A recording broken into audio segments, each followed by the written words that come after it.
নমস্কাৰ কি খবৰ মই নিৰঞ্জন বৰা মোৰ ইউটিউব চেনেল নিৰঞ্জন বৰালৈ আপোনালোক সকলোকে পুনৰবাৰ স্বাগতম জনাইছো যেহেতু Assam police AB UB constable driver constable AP আৰু কমিউনিকেশ্যন কনষ্টেবল লেভেলৰ মানে যিমানখিনি পোষ্ট আছিল তাৰ যেহেতু আপোনালোকৰ এক্সাম অনুষ্ঠিত হৈ গল 6 এপ্ৰিল তাৰিখে ফাইনালি তাৰ এনসাৰ কি কাৰণে এখন নটিচ ভাইৰেল হৈ আছে যেহেতু আজি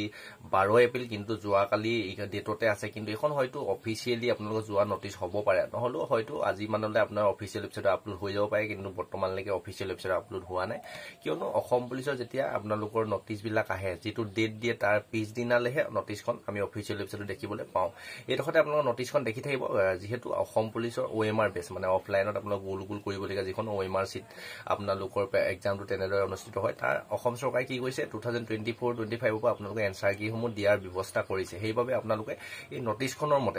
মতে আপোনালোকে এনসাৰ কিখন ডাউনলোড কৰিব পাৰিব 11 এপ্ৰিল মানে যোৱাকালি ডেটটোৰ পৰা আপোনালোকৰ 22 এপ্ৰিললৈকে এনসাৰ কিখন ডাউনলোড কৰি আপোনালোকে কিমান নম্বৰ শুদ্ধ হৈছে কিমান ভুল হৈছে কিনে চাব পৰা ব্যৱস্থা কৰিব যদি 22 এপ্ৰিলৰ পিছত আপোনালোকে ডাউনলোড কৰিম বুলি ভাবে তেন্তে হয়তো আপোনালোকে নোৱাৰিব লিংকটো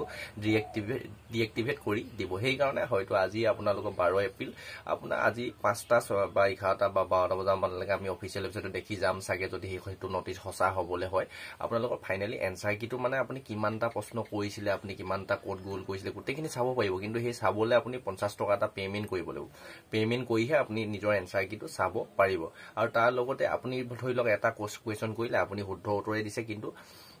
অসম পুলিচৰ ফালৰ পৰা আপোনালোকক ভুলকে দেখাইছে তেতিয়া আপুনি সেই কোৱেশ্চনটোত চ্যালেঞ্জ কৰিব পাৰিব চ্যালেঞ্জ কৰিবলৈ হলে খালি অলপ বেছি পেমেন্ট কৰিব লাগিব আপোনালোকে 500 টকা পেমেন্ট কৰিব লাগিব 500 টকা পেমেন্ট কৰি আপোনাৰটো যদি শুদ্ধ হয় তেওঁলোকে চালি জাৰি চাই তেন্তে আপোনালোকক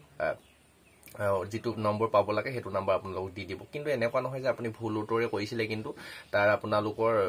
শুদ্ধ কৰি দিব তেনেকুৱা নহয় যদি শুদ্ধ হ'ব লাগিব কিন্তু আপোনাৰ মতে যদি শুদ্ধ হয় আপুনি শুদ্ধই কৈছে কিন্তু অসম পুলিচৰ ফালৰ পৰা ভুলকে দেখাইছে যদি বহুত আলোচনা বিলোচনা কৰি মিটিং বহি যদি শুদ্ধ বুলি প্ৰমাণিত হয় তেতিয়া আপোনাৰ শুদ্ধ নম্বৰটো পাবলৈ সক্ষম হ'ব এইখিনিয়ে তথ্য দিলো বৰ বেছি দীঘলীয়া নকৰো যিসকল আসাম পুলিচৰ এক্সাম দি থৈছিল তেওঁলোকলৈ ভিডিওটো অকমান শেয়াৰ কৰি দিব আৰু যিসকলে কৰাও নাই আপোনালোকৰ চেনেলটো সাবস্ক্ৰাইব কৰি বেল আইকনটো প্ৰেছ কৰি অল কৰি থব যেতিয়া যিকোনো আপডেট পালে চাকৰি অনলাইন এপ্লাই ষ্টাৰ্ট হলে বা অফলাইন এপ্লাই ষ্টাৰ্ট হলে বা কিবা এক্সামৰ ৰিলেটেড কিবা সকলোখিনি মানে চাকৰি এটা লবলৈ আপোনাৰ যিমানখিনি তথ্য প্ৰয়োজন হয় সকলোখিনি ভিডিও মোৰ চেনেলটোত পাব চেনেলটো সাবস্ক্ৰাইব কৰি বেল আইকনটো প্ৰেছ কৰি অল কৰি থৈ দিব আৰু এই ভিডিওটো সকলো লগৰ বন্ধু বান্ধৱী তথা দাদা বাইদেউলৈ শেয়াৰ কৰি দিব যিসকলে অসম পুলিচৰ এবিইউবি কনষ্টেবল ড্ৰাইভাৰ কনষ্টেবল এপি আৰু কমিউনিকেশ্যন ইত্যাদি পোষ্টবোৰত এক্সাম দি থৈছিল আৰু হয়তো আমি আজি পাঁচবেলা মানলৈ দেখি যাম চাগে এছএলপিআৰবি অফিচিয়েল ওয়েবসাইট এই নটিচখন যেতিয়া আপলোড হয় তেতিয়া মই আৰু ভিডিও আৰু লগালগ ভিডিও বনাই দিম আপোনালোকে চেনেলটো সাবস্ক্ৰাইব কৰি বেল আইকন প্ৰেছ কৰি অল কৰি থৈ দিব